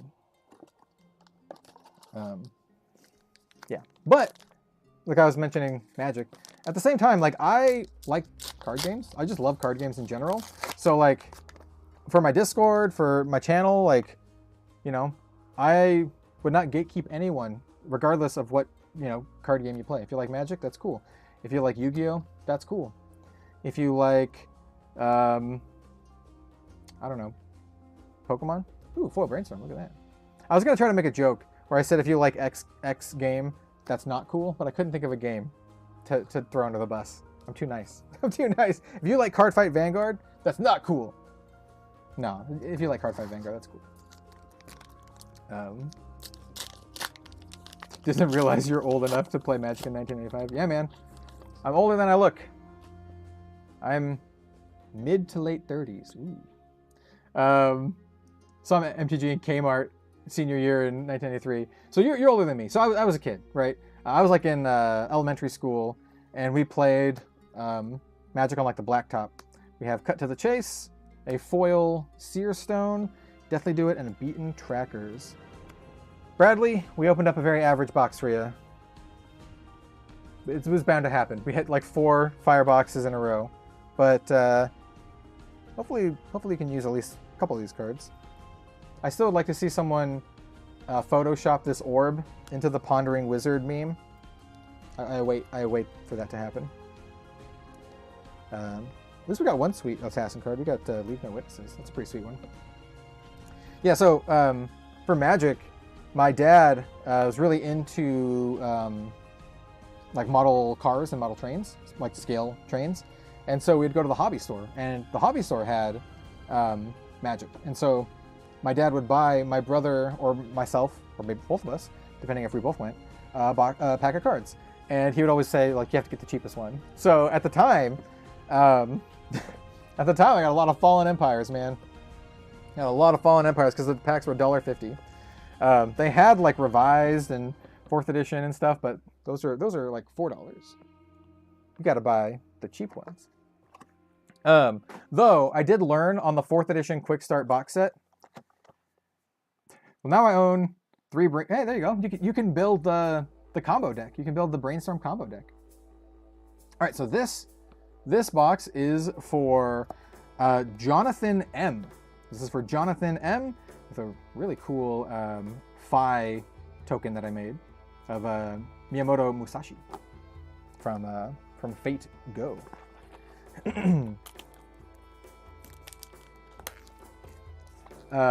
15 packs. yeah, so we would get a lot of Fallen Empires, but I did learn to play on the 4th edition Quick Start box set. It's like this garish yellow box, yeah. Ever since then, my brother and I have been, really into card games. Me more so than him, but we played all of them. I have Legend of the Five Rings. I still have Legend of the Five Rings back there, like my original Crane deck from Diamond Edition. We played Star Wars CCG. We played Yu-Gi-Oh. We played Pokemon. We played Warlord Saga of the Storm, which is a really cool game. It's a really cool game. What are the other fun ones? So there's a bunch of them. A lot of them we just buy the intro decks or whatever. Like the Harry Potter game, we just bought the starter deck and played that. Yeah. Already together. Yo, got good taste. Out of all the wizard decks out there, the Brainstorm combo deck is the one that I'm most keen on building. One thing, I want to make a video about this. I honestly think that Dynasty is a really, really awesome set. Not just because of Assassin, all right? Not just because of Assassin, but because it is it's the set that that has inspired me to build more decks than any other set. Ooh, got a cold foil in this pack. Cut to the chase. Let's guess this one. All right, so it's a rare. To the bottom again. Okay, so rare, but no stats on either side. So this could be one of the Spellfray. This could be one of the Spellfray. It's it's the card that you have to be very careful to say. It's the Annals of Sutcliffe, not the other word. You dirty mind. Anal. Okay, let's go. We have Crankshaft. Yeah. Hey, this is just how I am. We opened up a Mind State of Tiger. Shout out to 12 Juice, another Flesh and Blood content creator, or group of content creators, I guess. They make some good stuff, funny stuff, man. What do I think of Star Realms? I don't know, honestly. That's my honest opinion of it. I'm not sure. There are, yeah, I'll just leave it at that. I'm not really sure. I went to the local TCG to pick up a case of Dynasty, and they had a game of, the One Piece. Yeah, dude. There's some folks in my Discord who are opening up One Piece and stuff. I think it's, I have critiques of the new One Piece trading card game. It's got a lot of goodies for every class. I agree. Yeah, dude. It's just a lot of fun stuff. Referring to Dynasty. The One Piece thing. By the way, the One Piece is real. The One Piece thing is. I'm not a huge fan of, and this is just me being old, I guess, but of games coming out that aren't unique IPs. So games that come out that are foil shred, dude. Hell yeah. If it's just rehashing an IP that already exists, I'm I sleep. I don't know, man. Unless it's one that I love. What's one that I love so much that I would have to check it out? Dark Souls? If they made a Dark Souls card game, I would check it out. But even then, I'd still be very skeptical of it. I'm always skeptical of that kind of stuff. Are the creators really into it for the passion?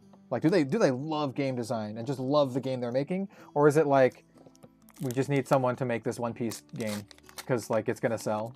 People are gonna buy it because it's One Piece. So yeah, there it is. It's yeah. So I don't know. I mean, it could be people. The makers of it could be super into One Piece and really want to make a good One Piece game, which is the hope, right? That's what your hope is. Ooh, Iron Song. But for me, when I see a little plucky TCG who's we made our own thing and we love it. And, we're so passionate about it, and we gave everything to make it exist, like Flesh and Blood, then it just feels more genuine, I guess. I don't know. It's hard to put it into words. But that's kind of my feel for a lot of it. Immediately skeptical of, new IP games. But, you know, maybe maybe the One Piece game is really good and people like it. I have some friends who are like super stoked for it, and I'm not the kind of person, like I said earlier, who is gonna like gatekeep any card game. Like if you love One Piece, that's awesome. Like I love that you're like into card games. Like that's just the thing. I love card games, and like I see, and this is not how a lot of people see it, but I see it as like one big TCG community, right? Because I'm the kind of person who will play a lot of card games. You know, we're all in a niche hobby, right? Why need to gatekeep and make it even more niche in your niche hobby? Got this ponder, by the way. Let's ponder. Rehashing IPs is easy. I mean, yeah, it is easy, right? Especially if you use screenshot artwork. Oh, don't get me started on that, man. Like that's the laziest. Like, oh, we have an IP. All right, cool. Do you want to make custom artwork for it? No, that requires work. That's money. We want to make money, not spend money. We're here to make money. So what we're gonna do? We're just gonna take screenshots of the anime. Doesn't matter what it is. Random screenshot. Slap it on a card. There you go. Make a foil. They'll buy it up. They'll buy it up. This is the Weiss Schwartz. This is the Weiss Schwartz CEO talking, by the way. Just got a cold full Mask of Perdition. Yo, that would be sick. So we're back to like normalcy with these boxes, but we can get some fire. We can get back in here. We get some fire. We need to get another legendary. Come on. Come on. Second case. Let's go. We got it. They just remake old cards with IP art, or yeah, I gotcha. So yeah, that's this is what happens. This is what I talk about, by the way, when I'm just here to talk for a long time to people. I just start ranting about all this stuff that I think about. Yeah. Hey, I love the card game industry, and one of the things that I respect most in turning back into Flesh and Blood about James White is like it's one of his main goals to like legitimize the card game industry in a lot of people's eyes. And dude, that speaks to me. That speaks to my soul, man. So even if it wasn't a game that I played and loved like Flesh and Blood, that mission is something that I could really get behind because, you know, growing up playing what people call children's card games, but here I am, you know, in my 30s, still playing these children's card games. And I know most of you out there watching this are not children, so I think legitimizing it as an actual, like, you know, hobby for adults is very important for the future of the card gaming industry, just in general. Pouncing G. I think a lot of folks say, like, oh, it's a game for children to, like, to shirk responsibility, right? Or to shirk, like, I don't know how to put it. To deflect, I guess is the way to put it. It's like, it's easy for things to be, like, not good if you're like, it's just for children, whatever. But no. Tiger Swipe. Oh, this is, I can tell, this is one of the boxes where there's, like, dust from the packs. Have any of you came across the dusty packs? It's like when you open up the packs, I think it's like this metal, or not the metal, but like the shiny bits here just kind of like dusts off. Yeah. Oh, foil Skyfire. From my count of all boxes opened, the Skyfire lantern seems to be short print. They're very pretty. The lanterns are very, very pretty. Shout out to Mateus, Slay the Scholars, Tempest Aurora, Aether Quickening, and Shield Bash. This box is could be better. It could be better. Jonathan M. Bro, we can do better. Let's do better. We got this. We got this. Come on, cold foil. Big cold foil. Amethyst Tiara. Well, it's pretty. It's pretty at least. We have puncture. I think cards like Amethyst Tiara are interesting. Right? They're like different design space where they're like not immediately like slam dunks. Like that's not a card that you're immediately going to slam dunk into all your Runeblade decks. But it could be one eventually. Maybe. Could be. I don't know. Gold dust seems to be very widespread in the paper packs. Yeah, for the cases, it feels hit and miss for me. Like some cases, it's like fine, no dust. And then, oh, let's go. I was just talking about this. I'm so glad to bring it back. Another legendary. There we go. Crown of Dominion. And then we have Prognosticate foil, dagger, and this. Not a cold foil, but I will take the legendary. I will take it. So there we go. Jonathan M. Legendary for you. Crown of Dominion. Hey, good for Dromai. If you're playing Dromai, there you go. I think this card's pretty underrated, actually. It's really cool. I like the design aspect. But you just gotta watch out for for those spiders, man. Natural enemy of the natural enemy of the king. Oh, hey, look, we have another. It's the same box. This is our second foil Annals of Sutcliffe, and that is a word that I have to very much say carefully.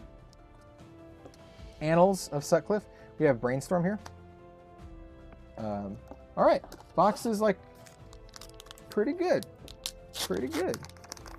but we still have two more packs. So, you know what? We got a legendary here, but hey, Eradicate, yo, let's go. Yes. Hey, this is a little selfish, but I'm always really happy when I pull one of my preview cards. It's like, oh, hey, look, it's my card. Not actually my card, but you know, the card that I previewed. Yeah, and also like Eradicate's worth a few bucks, right? Like $8 something, $5. I don't know. I know all of the Assassin Majestic attack actions are worth a little bit. They're not all surgical extraction levels, but Eradicate's still sweet. So last pack, we got Annihilate, Nyx, War of the Tiger. This is a foil War of the Tiger. Nice. You know what? End the box on a foil Majestic. Pretty good. This is a great box. Very happy to pull this legendary here. So this is what, our third legendary? Not too bad. Not too bad. We've opened up 3 legendaries, 1 Marvel. You know what? We can do better though. We could still do better. So, and that was a lot of Majestics in general. Like with 3, 6, 7, 8 Majestics, I guess. But the big pull here is the Crown, which is very nice. Very nice. All right, we have 2 more boxes to go. 2 more boxes to go. Hoping to open up more spice for y'all. Once again, we can pull a, what's a Command and Conquer, right? Okay, we can open up a Command and Conquer. That's nothing. Now I feel like opening a box or 2. Well, with my luck, if you opened up 2 boxes, yeah, you can get a legendary. And if it's my luck specifically, you have a high chance of getting Black Tech Whispers. So set this off to the side. I just have piles kind of off screen of all these. Get them all packaged up in the next few days. All right, next one we have Adam. This is Adam P. So opening up box for Adam P, and then the fate card is Jeanne d'Arc Altar, but it's a Viscera. So you could use this as a Viscera if you wanted to. Yeah. So for those of you in chat, the people currently in chat, I have an idea for my next few like Flesh and Blood style playmats. So I've been doing like art cards. Like I've been giving out art cards for like the first print runs, just as like a little fun thing for people who buy them. And I was like, you know what? I think I could do more with the art cards. And I did some like hero frame tokens of 2 of the characters, like the 2 playmats that came out this year, the 2 Flesh and Blood ones.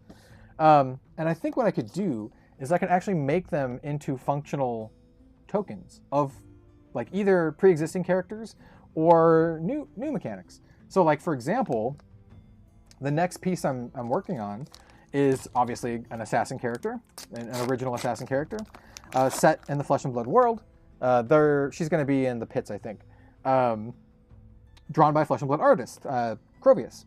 And I want to do instead of an art card for it, dust from the shadow crits. Instead of doing an art card for it, I want to do like a hero token. So the first like 20 or whatever people to buy the playmats, maybe 30, whatever, they'll get a hero token of my assassin character, and it'll have like the same mechanics as Arachne. So you could play it in like an Arachne deck as like a alternate token or whatever, just for fun.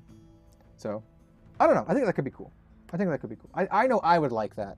So I was like, if I would like it, I imagine other people would like it too. Just started playing, opened 2 box of Dynasty and got some nice Ghostly Touch for Dromai. Oh, nice. Congratulations. Ghostly Touch is a pretty fun card. Do you think Ghostly Touch would ever be more played in the future? Maybe. I actually think that's a solid maybe. I think it operates in this very interesting design space where it's like really unique. It's like a piece of equipment that you can attack with eventually. And if you're playing a deck where you block a lot and your phantasms get popped a lot, you could set up for an end game where you just attack with that like every single turn. I don't know. Here's the Skyfire Lanterns foil. Ooh, Cleave. I really like Cleave. One of my favorite cards from the set.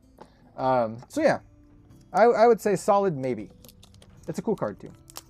I also think it's like really, really fun for casual or social formats. I want to use the word social instead of casual, because casual has a negative connotation among like people who play games. Social formats. So like in Ultimate Pit Fight, I think it's really cool, and in like other just more like just tabletop kitchen table games. Yeah. So yeah. I like Ghostly Touch. And the art is, ooh, okay, we have a cold foil here. I think I know what it is. I think I know what it is, just seeing a little bit. I think it's the dagger. We open up so many of these cold foil daggers. It is! Knew it. It's because I saw this little line right here, this little pattern, and I'm like, that looks like a cold foil Quicksilver dagger. This is like my 4th or 5th one that I've opened, so I know what it looks like.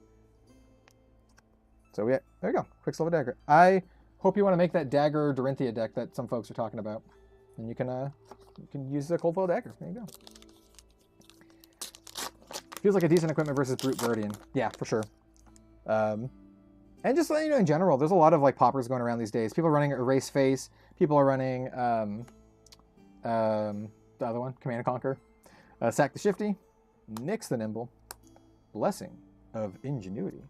What I really like about Blessing of Ingenuity is that it confirms that the guy from, what's it called, Crackle? Like the Monarch card that has Dominate, and if it deals damage, it's go again. It confirms that that guy is Teklevasen, because this one has a picture of the same guy, and the quote is from Teklevasen. So that thereby confirms that this white-haired, crazy-looking Heimerdinger guy is Teklevasen. Which could be another mech hero. I would bet money we see a new mech hero next year. I would bet a lot of money we see a new mech hero next year, because I really think it's going to happen. Got a foil Drill Shot. Actually, not bad. Not a bad card. Well, not a bad card if you're running the counter Ranger deck, which could be fine. I would like to classify that as a could be fine. All right, we have Fleece the Frail, Spoderboat, Runic Reaping. Once again, who are these? Who are these people? These demon tieflings. Someone, I don't think he's in chat anymore, but someone get DM Ramada and Dead Summer Art on the case. Who are these? Who are these characters in Runic Reaping? They look like tieflings, man. Slay the Scholars. Ooh, foil Sack the Shifty. You know, I don't hate the blue ones. Coming in for 2 is not a terrible breakpoint when you are doing 2 minimum shred. So like Sack the Shifty blue plus a blue shred, even though it's like a blue hand, still pushes a 4 breakpoint, which is not like the worst. It's not the worst. So yeah, Slay the Scholars, cut to the chase, Hemorrhage Boar. We have another Tiger Swipe Jutsu. So it sounds like a Naruto jutsu. It does. So this is already a 1 legendary box or case. If it's anything like the previous case, we could do with another legendary, right? Madcap Charger, not a legendary. Flex Claws. We're getting a lot of Annals of Cyclops in this case. First case, not a lot of Annals. Second case, lots of Annals. Lots of Annals of Sutcliffe. I'd also like to point out that we have Annals of Sutcliffe and Sutcliffe's Head for no reason in particular. We have Arachne, Fleece the Frail, Madcap Muscle, Aether, Shield Bash. Bash him with your shield, Scrooge. That's also another reference no one's gonna get. It's from, by the way, if you don't know when I say stuff like bash him with your cane, Scrooge, it's from I Think You Should Leave, which is a show on Netflix, which is it's like cringe humor, which I'm not normally into, but I thought it's pretty funny. Tome of Ao. This is a card that I've pulled like only a couple of. I think I pulled more foil Tome of Ao than I have regular Tome of Ao. Yeah. Rumble Grunting. Best name. Ooh, we definitely got a Majestic behind this. I think it's the Abacus. I saw the art for like half a second. Nope, it's not the Abacus. It's the Imperial Edict, which I think is actually pretty good.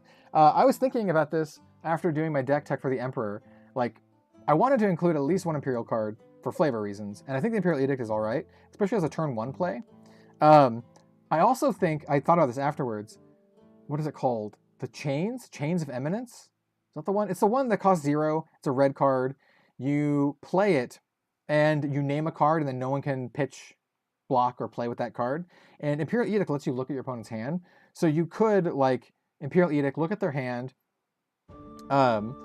pick a card, they can't play it, and then play the Chains, and then they can't play another card. So you can actually lock them out of 2 cards with both of those, which is like, I don't know. I don't know if it's good, but it's something you could do if you want to be like, you know, Staxy, I guess. Yeah, Chains. Yeah. Imperial Edict is a good card. I agree. I think it's sweet. It's getting, you know, Edict plus Chains is getting close to like a free turn. Not quite there. Not quite there, but I don't know. I think the fact that Imperial Edict is a generic, Chains is a generic, and you can put the Crown to make yourself royal as a generic, I think there's a possibility in the future that that interaction could become like a thing.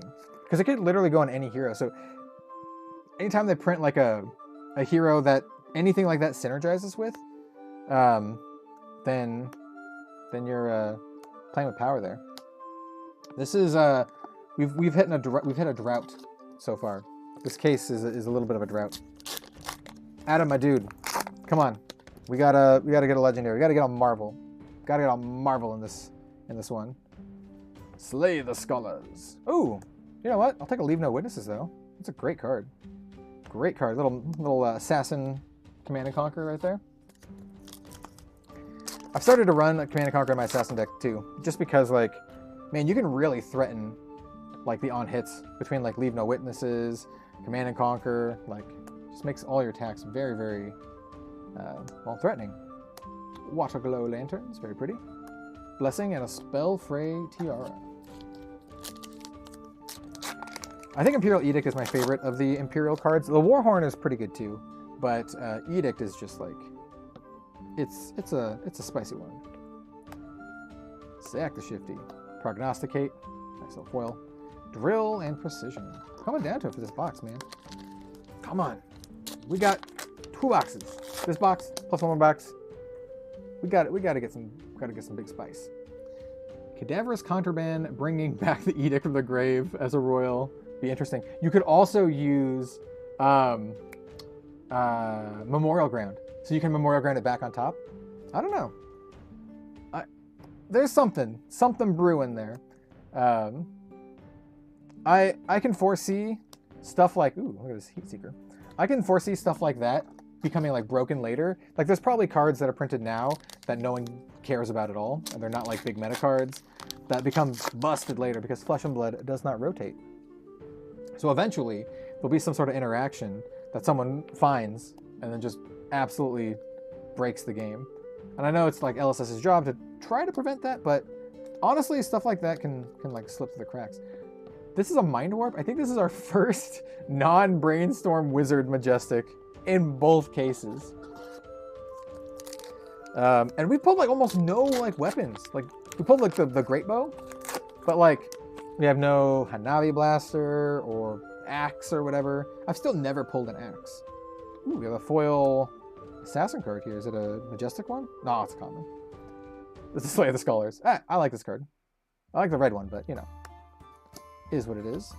We've got 2 more packs left. This box is probably the roughest one yet. Sorry, Adam. Sorry, man. It's just rolling with the punches, man.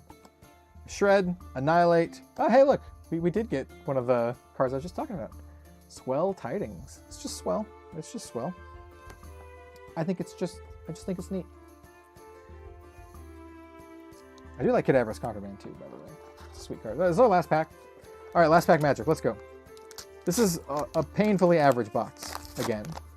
So I'd say this is like normal. This is normal box, but it's okay because this last pack has Marvel Emperor in it, right? Right? Right? We have Annihilate the Armed, and then it's a common. Boo! It's not even foil. Hornet Sting. Oh, foil Hornet Sting. All right, all right. And then a Blessing, and then Deathly Do It. Do it. I'll get you a sleeve for the Hornet Sting, even though, I like foil equipment. I like foil equipment, even though it might be like worth 50 cents or something. Hey, I still really like this Leave No Witnesses. Leave No Witnesses, Imperial Edict. These are probably my favorite pulls from this box. Love art on Cadaverous. Anything Pits is cool. You're preaching to the choir here. I agree. I agree. And that's why my next character will be set in the pits. First box I pulled an Axe, Marvel Bow, a Quicksilver, and both Arachne Daggers. Got like loaded up with the weapons there. Got like a little arsenal. Alright. So that will go over here. And that was for Adam P. Alright. Final box card is Gilgamesh. And this goes to Edward K, who's in chat right now. And I do want to give a huge shout out to Edward. They paid for the box and they were like, hey, after you open up the box, just keep the cards. And so that's incredibly generous of them. And I'm going to send them something special for doing that. And the cards in here, I'm also going to do something special with. So I'm not sure yet. But I have a full playset. So I might include these in my patron rewards, or I might include them as parts of giveaways or something. I'm not sure yet. But just thank you, Edward. It is very, very kind of you. So let's do this.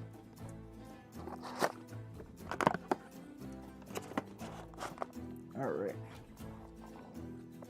You do great work. Thank you. Hey, I really appreciate that. Content creation is, it's a lot of hard work and a lot of just sitting by yourself and trying to, unless you have like a group, I guess, figure things out and just, I appreciate it. So we'll see what we get here. If we pull something super spicy, maybe we, I don't have anything set up. Well, I'll think of something. All right, here we go. Pouncing Chi. Sack the Shifty. Ooh, we got a Buckle. Buckle, I think is legit good. I really want to make like a Hammer Valda deck with Buckle and the other one. The one that makes it you discard cards. Your opponent discard cards. The one that looks like a metal album cover. Hey, we got a foil Imperial Ledger. Nice. I've opened up a couple of those. So that actually might be a card I use, because I don't think I pulled a foil one. Well then. Yeah. I wanted to do Hanabi Blaster. Dude, Hanabi Blaster Dash is something that I really, really want to build. It's so I built that Shotgun Dash deck for the Goliath Gauntlet as like a joke. Like I wanted to bring like a meme-ish deck. And just have fun with it. And then I got absolutely dumpstered by friend DM Armada, by the way. I refused to go. Like I wanted. Oh, we got a Marvel. Oh, dude, we got a Marvel here. Okay, we gotta see what this is. All right. If this is a Marvel Rock, Okay, let's just see. Marvel. Attacks for 5. Wait, is this Hanabi Blaster? This is Hanabi Blaster! What? We were just talking about this. Dude! Alright, so Hanabi Blaster, the point of my story was I built that Shotgun Dash deck, and then I saw Hanabi Blaster, and I'm like, wait, this just makes my deck so much better. Like, that would have been so much better to have the Hanabi Blaster for the Goliath Gauntlet. That's actually crazy. Oh, that's spicy, man. That's so spicy. You got me into a dead game. I got 2 Wyvern starter decks and started playing, and now I keep checking eBay to see if I can get snag a cheap booster box. Dude, that's awesome. Wyvern, I find Wyvern exceedingly charming, which is why I collect it, and I have an absurd amount of Wyvern. At least I used to. So back before the TCG boom of 2020, in 2018 and 2019, I was buying up just cheap dead card games, and there were like a lot of them for dirt cheap. I'm talking like 10 bucks, 20 bucks a booster box. And Wyvern was one of those games where I was able to buy booster boxes for like $10 to $15. And I bought a lot, like a lot of Wyvern boxes. I literally had like a giant mound of Wyvern boxes because they're so cheap, and they like felt like old Magic cards because they're made by Old Cardamundi, and that they're just kind of charming. And I was like, you know, I'll just buy this and try to get a full set. Like, and I have. I think I'm only missing 1 card from Wyvern Chameleon, which is like, good luck finding that. Even back then, Chameleon was like impossible to find. Oh, what? No, no way. This is a cold foil Nitro Mechanoid. It's in the weird slot. So like, it's in the slot that's normally. It's in the slot that's normally a rare. I actually really needed this. I had opened up only 2 Construct Nitro Mechanoids in my other cases. Dude, Hanabi Blaster and Nitro Mechanoid, same box. I'm gonna get another sleeve for this. Oh, wow. Last box Magic, Edward, dude, that is insane. That is actually insane. You also got me into Flesh Mode as well. Yo, let's go. That's like, helping people get into these games that I really love is like one of the best things, man. It really is. Next top Fabled. That would be kind of insane to get the Fabled. Star Wars TCG is one of those old card games that I wish I would have bought up when they were cheap. Yeah, Star Wars is really expensive. Harry Potter is like inexplicably really expensive now. Pro tip for those of you who like old dead card games. Legend of the Five Rings, I think it's probably because there's an LCG. Legend of the Five Rings is still very cheap. You can buy L5R booster boxes on certain super secret websites for like 20 bucks. Wait for them to be on sale, buy them for 15 bucks.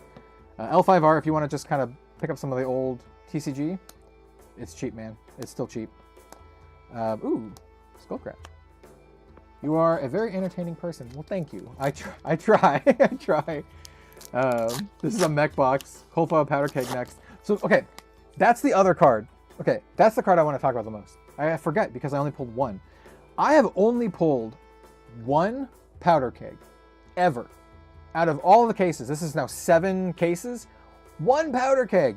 Not a cold foil powder keg, just 1 at all. I've pulled like 300% more surgical extractions than I have powder keg. Like, it's actually kind of crazy. Powder keg is the other than the Warrior Axe, because I've never pulled the Warrior Axe. I don't even own a single copy of it.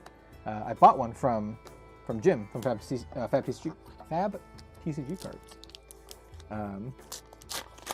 That's the reason I got off MTG to play this. You can have some pretty nice fun and a strong deck for cheap. That's true, without going crazy in the meta cards. I also agree with that. There's definitely like meta stuff you can do, but you know, depending on your local scene, you can build like fun. You can build like fun like budget decks for sure. especially like Blitz, where you only need like 2 of any given card, and you can play like more weird oddball heroes. It's good. Obviously, I recommend Ultimate Pit Fight because it's just so much fun. Hey, look, a Payday. Payday. I have a small story about Payday that I talked about on Twitter. So almost 2 years ago, I made a video speculating what assassin could be in Flesh and Blood, right? Because the channel's called Red Zone Rogue, right? I obviously love like the rogue archetype, and when I saw assassin in the lore book, I was like, oh, I'm all in. This is like my class, right? In World of Warcraft, I played World of Warcraft for years. I play a rogue. Specifically, I play a lot of assassination rogue. So like, it's kind of my thing. So I made a bunch of cards. The video's on the channel, it's old. But one of the cards I made was called Payday, and it does almost the same thing. What it does is it makes copper instead of silver. So it's like red makes 3 copper, then 2, then 1, and it blocks for 2. So it's like, it's really funny when they made this card Payday. It's like so close to the one that I made like 2 years ago. Yeah. Me and my friend got into Blitz. This is kind of unpopular among a lot of Flesh and Blood pros and some of the content creators. I love Blitz. I think Blitz is my go-to format outside of UPF. It's fast, it's fun, you can get multiple games in, you can play with more heroes, you have more options. Obviously it's not like it's not grindy, so you don't have like the little intricacies of CC. You rarely get to your second cycle and all that kind of stuff. But also, honestly, I don't have a lot of time to play like, you know, an hour-long plus CC game. So I play a lot of Blitz. It's like my go-to format. It's great. I like CC too. Don't get me wrong. I'm not saying I don't like CC. I'm just saying I like and play Blitz more. Play UPF a lot as well. Is this the axe? It is the axe! Bro! Dude! Edward! I'm pulling all the cards that I needed, actually. I actually really needed this axe. I have one in the mail, which is kind of funny. Hey, another Savage Beatdown. But yeah, I really needed this axe. I want to build like second swing axe warrior with this axe. Yeah, dude. Cold foil plasma mainline might be one of the nicest looking cold foils ever pulled. Yeah, it's sweet. I pulled a cold foil hyperdriver, but not any of that. What do you think of the mechanologist characters? They are very cool. I like Dash. I would like to see more of them. That is my take. More mech characters. Mech isn't my favorite class, though I do like mech. I mean, I played in the Goliath Gauntlet, but there's only 2 characters, man. There's only 2 heroes. And one of those heroes is only young. So for CC, you have one option. It's just Dash. So I would love more mech heroes. Give me more mech heroes. I hope you actually keep that and not give them away. We'll see. We'll see. When I make my shotgun dash upgrade deck tech with Hanabi Blaster, maybe construct Nitro Mechanoid. We'll see. You'll see. Thank you, by the way. I still think it's incredibly kind of you. More mech is definitely needed. Buff Datadol. I want to see like a new Datadol. Like there's like Datadol MK2 or whatever is she called. Let's see a Datadol MK3 or the next up and have it like good. Let's do that. I'm not saying Datadol's not good, but I'm not saying saying that either. Datadol's fun. All right, I'll put it that way. Datadol is fun. Not a meta hero, but fun. And you know, there's Datadol's kind of like Azalea in that not a meta hero, but it has like a very like fan following, like a very cult following, I should say. So we're down to our last 2 hacks. MK3. Yeah, it's just 4 int. Yeah. I mean, 4 int would help a lot. Like that's one of the things that makes Datadol like absolutely brutal. Especially with Blitz being so aggressive, like not having an extra card to block with is like, oof. Hey, speaking of Datadol, check it out. BIOS update. There you go. This is a mech box. Holy crap. This is a very, very mech box. talented mechanologists like Earth Mech or something. So here's the thing about Earth. That will never happen. Well, I won't say never.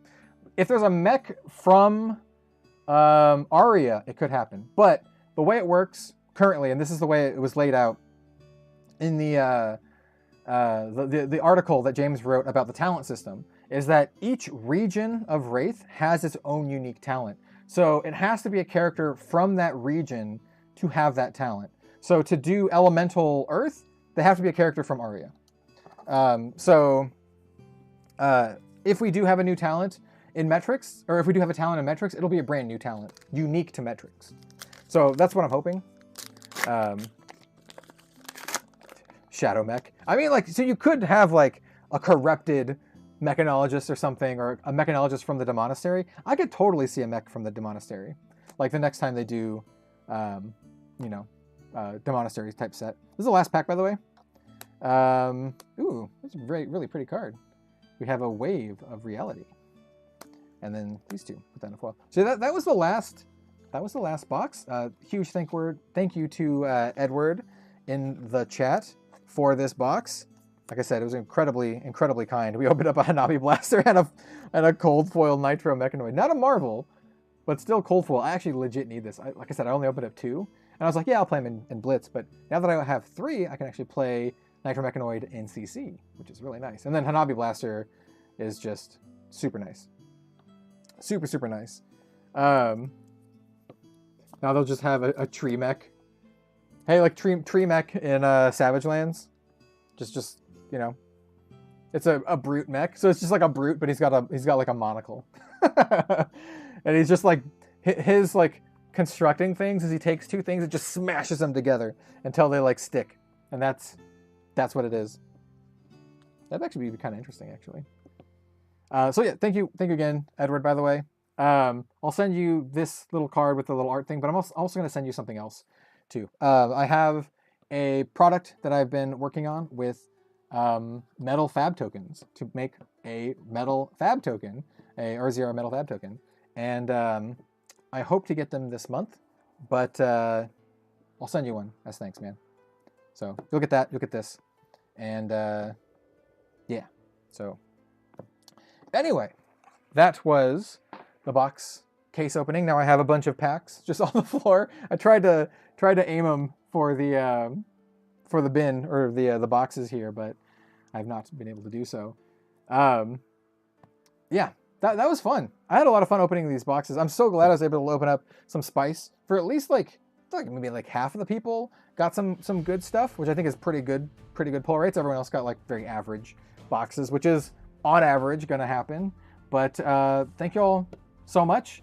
I really appreciate the support, and I thought this was a lot of fun. So if y'all like this, let me know, and maybe I can do this again. Maybe for Dynasty, but definitely for the next set. I think it could be a lot of fun. And if more folks like it, maybe I'll open up more slots. Maybe we'll do 2 separate streams of two cases each. Maybe we'll do 4 cases or something. I don't know. We'll see. Yeah. Thanks so much. That's about it. Check out all of the affiliates and whatnot down below. These boxes and cases came from Forge and Fire, which are an affiliate of mine. They're excellent. They sell at really good pricing, like map for basically everything. So, well, map for everything that has map. Some things are more. Like Arcane Rising on there is more, but they also have like $60 WTR boxes, which is super nice. Yeah, thanks for joining. Glad I got to catch the end of the stream. Glad you got to make it too. It's a really fun stream, so you can definitely watch it back. It's like two hours long. So thanks for watching, everyone, and we'll see you on the next one. For those who are coming in at the end, you can watch back. The first case was insane. So if you were watching back, that first case is probably the best case of Dynasty I've opened up. So check that out. And a little bit disappointed before I end the stream. A little bit disappointed I did not open up a Black Tech in that final case. So now I'm only 6 out of 7 for Black Tech in cases. Bummer. Shame. Have a good one, everyone. Thanks so much for joining me. I really appreciate it. And we'll see you next time for some more Flesh and Blood content. And I'm using my mouse as though it were on. It is not on. It is not on. Have a good one, everyone. Yeah. Smash that like button. Ring that notification bell. Subscribe. all that kind of good stuff. I appreciate it. Hey, we're getting close to 15K, and we're going to do some cool stuff at 15K. We're going to do a giveaway. We're going to do a thing. Some of those Black Tech Whisperers that I have extra, you'll probably see them at the 15K celebration. So this way, thumbs up.